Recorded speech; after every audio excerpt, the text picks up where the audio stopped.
11 बजे 11 खबरें आप देख रहे हैं। आपके साथ मैं हूं चांदनी धवन। और सबसे पहले बात करते हैं, उत्तरकाशी के दौरे पर पहुंचे हैं केंद्रीय सड़क परिवहन राज्य मंत्री V K Singh. Silkyara tunnel rescue operation का निरीक्षण करने के लिए पहुंचे हुए हैं। एक्सक्लूसिव तस्वीरें भी आप अपने टीवी स्क्रीन पर देख रहे हैं। सिलक्यारा ऑपरेशन साइट पर पहुंचे हुए हैं, अधिकारियों से रेस्क्यू ऑपरेशन की जानकारी ले रहे हैं। तो तस्वीरें आप देख रही हैं जो कि उत्तरकाशी से सामने आ रही है, जहां पर केंद्रीय सड़क परिवहन राज्य मंत्री वीके सिंह पहुंचे हुए हैं। सिलक्यारा टनल रेस्क्यू ऑपरेशन का निरीक्षण कर रहे हैं और वहां पर जो अधिकारी मौजूद है उनसे रेस्क्यू ऑपरेशन की पूरी जानकारी भी ली जा रही है। दरअसल दिल्ली से जो मशीन मंगाई गई है उसका इंस्टॉलेशन भी किया जा चुका है और अब जो बोरिंग का काम है वो शुरू होगा, क्योंकि आपको बताते चले कि 40 मजदूर जो है वो अंदर फंसे हुए हैं, जिन्हें निकालने की लगातार कवायद जो है वो भी शुरू हो चुकी है। और तत्परता साफ तौर पर देखी जा सकती है कि जल्द से जल्द उन सभी 40 मजदूरों को बाहर निकाला जाए। हालांकि इस दौरान कई मुश्किलें जो हैं वो भी देखने को मिल रही हैं, लेकिन अभी जो तस्वीरें आप देख रहे हैं, देख सकते हैं कि केंद्रीय सड़क परिवहन राज्य मंत्री वीके सिंह पहुंचे हुए हैं। सिलक्यारा टनल में जो रेस्क्यू ऑपरेशन चल रहा है उसके बारे में विस्तार से अधिकारियों से जानकारी ले रही हैं। और टनल में लगातार बार बार मलबा आने की वजह से दिक्कतों का सामना भी करना पड़ रहा है, लेकिन जो 40 जिंदगियां अंदर मौजूद हैं उनकी भी पल पल की अपडेट ली जा रही है। बताया जा रहा है कि जो अंदर मजदूर फंसे हुए हैं वो पूरी तरीके से सुरक्षित है, क्योंकि उन्हें पाइप के जरिए खाना और ऑक्सीजन भेजा जा रहा है, क्योंकि आज रेस्क्यू का 5वां दिन है। और ये तस्वीरें भी आप देख सकते हैं, ऑपरेशन साइट पर पहुंचे हुए हैं वीके सिंह और रेस्क्यू ऑपरेशन का निरीक्षण कर रहे हैं। अधिकारियों से जानकारी ले रहे हैं कि किस तरीके से इस पूरे रेस्क्यू ऑपरेशन को चलाया जा रहा है, जिससे कि उन सभी मजदूरों को बाहर सुरक्षित निकाला जा सके, क्योंकि आज 5वां दिन है। हालांकि कल की भी तस्वीरें सामने आई थी जिसमें देखा जा रहा था कि जो मजदूर फंसे हुए हैं उनके परिजनों का हो हंगामा भी देखने को मिला था। और अब जो दिल्ली से नई मशीन मंगाई गई है, उस नई ऑर्गो मशीन से अब जो है बोरिंग का काम शुरू किया जाएगा। बताया जा रहा है कि इस बोरिंग का काम जो शुरू होगा इसमें 12 घंटे का वक्त लगेगा। धीरे धीरे करके प्रोसेस जो है वो आगे बढ़ रहा है, लेकिन इस दरमियान ये भी देखा जा रहा है कि जो अंदर मजदूर फंसे हुए हैं उनसे भी बातचीत की जा रही है, उनके भी हालचाल लिए जा रहे हैं, क्योंकि आज 5वां दिन है। उन्हें लगातार पाइप के जरिए खाना और ऑक्सीजन पहुंचाया जा रहा है, ताकि जो अंदर मजदूर हैं उन्हें किसी तरह की कोई दिक्कत ना हो। मतलब लगातार निगरानी रखी जा रही है और नए मशीन का जो है वो इंस्टॉलेशन कर दिया गया है। ऑगर मशीन से बोरिंग का जो काम है वो अब शुरू होगा।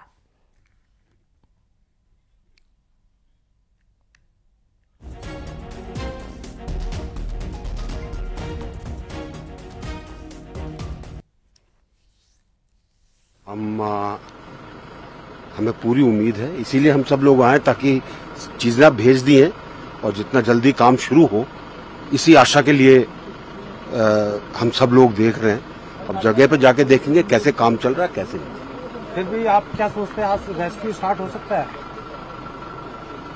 जियोलॉजी क्या है वो हमें पता नहीं। मशीन लगाई है, इससे पहले भी लगाई थी, वो ठीक तरह से नहीं चली, अब दूसरी मशीन लगाई है। तो अपनी तरफ से पूरी कोशिश चल रही है, देखते हैं क्या उसका प्रोग्रेस क्या रहता है।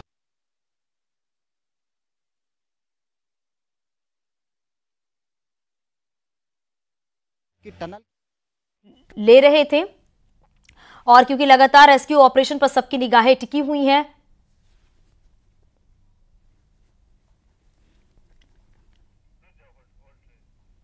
उसके सामने भी यही दिक्कत आई कि यहाँ की मिट्टी टेलकम पाउडर की तरह है। बिल्कुल जब आप देखेंगे कि मिट्टी जब बाहर निकलती है तो सीमेंट के पाउडर जैसी मिट्टी लगती है, और उसी से मशीन को वहाँ पर बोरिंग करने में दिक्कत हुई थी। इसके चलते यहाँ पर हाई कैपेसिटी की ये अमेरिकन ऑगर बोरिंग मशीन यहाँ पर लाई गई है, और माना जा रहा है कि ये बहुत स्पीड के साथ, यानी कि 1 घंटे में 5 मीटर की बोरिंग करेगी। इससे पहले जो मशीन थी वो एक घंटे में केवल 1 मीटर बोरिंग उसकी कैपेसिटी थी, और इसीलिए उसकी जगह इस मशीन को रिप्लेस किया गया। अभी माना जा रहा है कि मशीन जल्द से जल्द बोरिंग करना शुरू करे, क्योंकि इन तमाम आप देखेंगे, अगर ऑपरेशन एरिया के चारों ओर आप देखेंगे बड़ी संख्या में यहाँ पर मशीनरियाँ, लोग और जो राहत एजेंसियां हैं उनके लोग यहाँ पर मिल जाएंगे।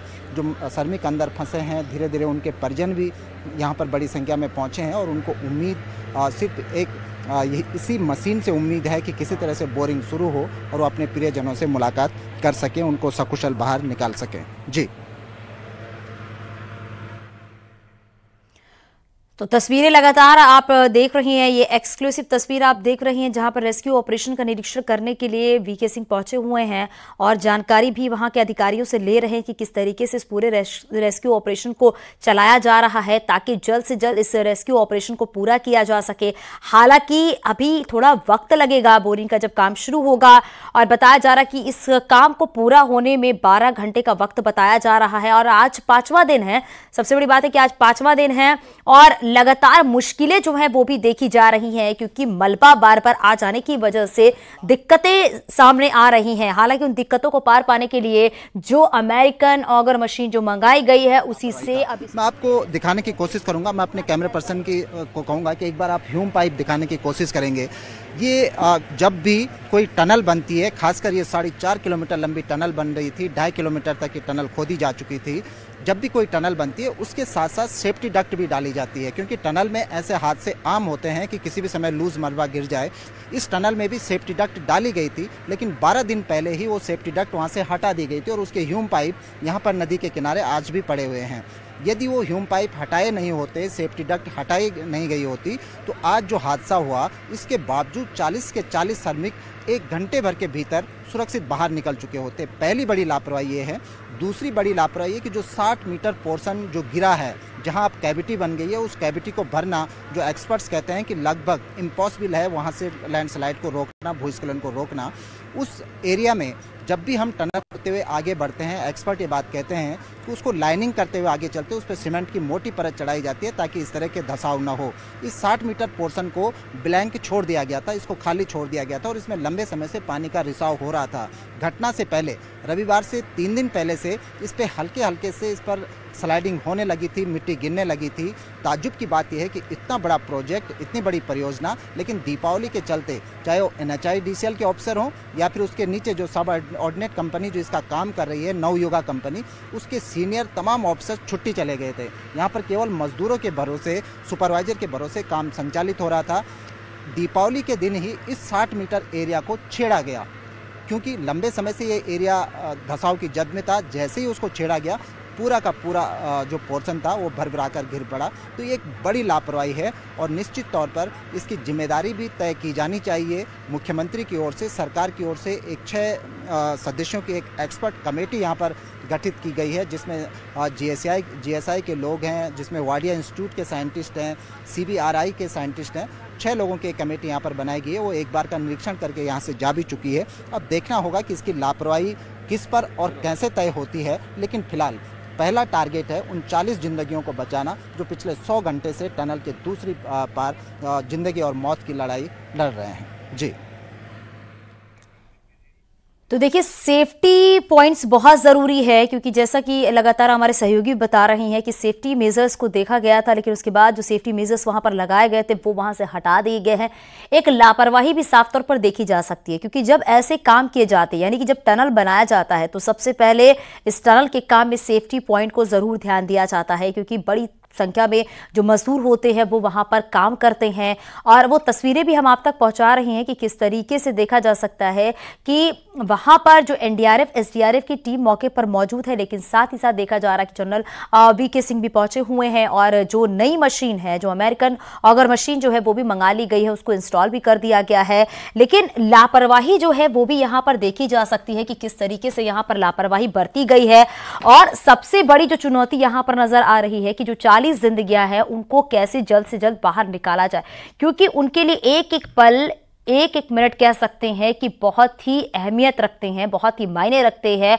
वो आज 5 दिन से उस मलबे के अंदर दबे हुए हैं, उन्हें निकालने की लगातार कोशिश की जा रही है। हालांकि जैसा हमारे सहयोगी भी पहले बताए थे, क्योंकि ये टनल का काम लगातार चल रहा था तो वहां पर लाइटें भी हैं और उनके पास खाना और जो ऑक्सीजन है वो पाइप के जरिए भेजा जा रहा है। लेकिन इस काम को करने में वक्त लग रहा है, क्योंकि धीरे धीरे करके इस प्रोसेस को शुरू किया जा रहा है। पहले जो मशीन मंगाई गई थी जिससे कि इस मलबे को हटाने का काम किया जा रहा था, वो मशीन खराब हो गई, वो मशीन उतना काम नहीं कर पाई जिससे कि उस मशीन को हटा दिया गया। अब उससे पावरफुल मशीन को मंगाया गया है ताकि जल्द से जल्द उस मलबे को हटाया जा सके। और बार बार जैसा कि हमारे सहयोगी भी बता रहे हैं कि जो मलबा है वहां पर वो बार बार आने की वजह से दिक्कतें सामने आ रही हैं, मुश्किलें बढ़ती जा रही हैं और साथ ही साथ चुनौतियां साथ ही साथ बढ़ती चली जा रही हैं। और इस चुनौतियों को पार पाने की लगातार ये कोशिश की जा रही है कि जल्द से जल्द इस मलबे को हटाया जा सके, क्योंकि टनल का काम जब से शुरू हुआ है देखा जा रहा था कि यहाँ पर जो सेफ्टी पर्पज से बनाए गए थे उसे कुछ दिन पहले ही हटाया गया। यानी कि सेफ्टी मेजर्स तो रखे गए थे, लेकिन कुछ ही दिन पहले जब उसे हटाया गया उसके बाद ही ये मलबा भरभरा कर जब गिरा, उसके बाद जो मजदूर अंदर काम कर रहे थे वो वहीं पर फंस गए हैं। अब उन्हें निकालने की लगातार एक के बाद एक नई कोशिश की जा रही है।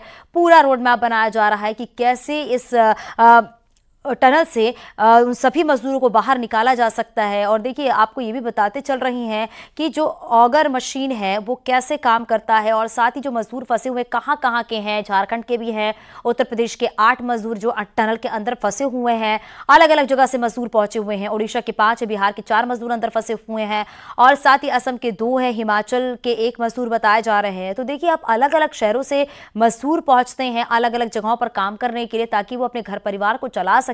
और जो ये 40 मजदूर है इसमें से बताया जा रहा है कि 15 मजदूर जो है वो झारखंड के बताए जा रहे हैं और 8 जो है वो उत्तर प्रदेश के मजदूर बताए जा रहे हैं। हालांकि इनके परिजन जो है वो भी लगातार टीवी स्क्रीन पर नजर गड़ाए बैठे हुए हैं, क्योंकि वो अपने जो काम कर रही हैं अंदर उनसे वो कांटेक्ट नहीं कर पा रही हैं।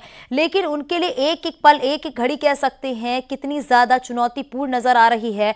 उन्हें बस यही लग रहा है कि कैसे जो अंदर फंसे हुए हैं उन्हें बाहर निकाला जाएगा, कैसे उनसे बातचीत हो सकती है। हालांकि जो अधिकारी वहां पर मौजूद है, जो एजेंसी के लोग वहां पर मौजूद है, लगातार वो उनसे कांटेक्ट कर रहे हैं, उनसे बातचीत कर रहे हैं ताकि वहां के हालातों के बारे में समझा जा सके। हालांकि अब जो ये नई मशीन मंगाई गई है उसी के जरिए इस मलबे को हटाने की अब कोशिश की जाएगी। हालांकि जिस तरीके से ये इतना सारा जो मलबा आया हुआ है उसे हटाने में बताया जा रहा है कि थोड़ा वक्त लगेगा और ये समय बताया जा रहा है कि कितना भी लग सकता है, क्योंकि धीरे धीरे करके जब मलबे को हटाया जाएगा, क्योंकि ऊपर की तरफ देखा जा रहा है जहां पर इस मशीन को जब चलाया जाएगा जो वाइब्रेशन होता है उस वाइब्रेशन से भी देखा जाता है कि मलबा दूसरी तरफ आकर गिरने लगता है।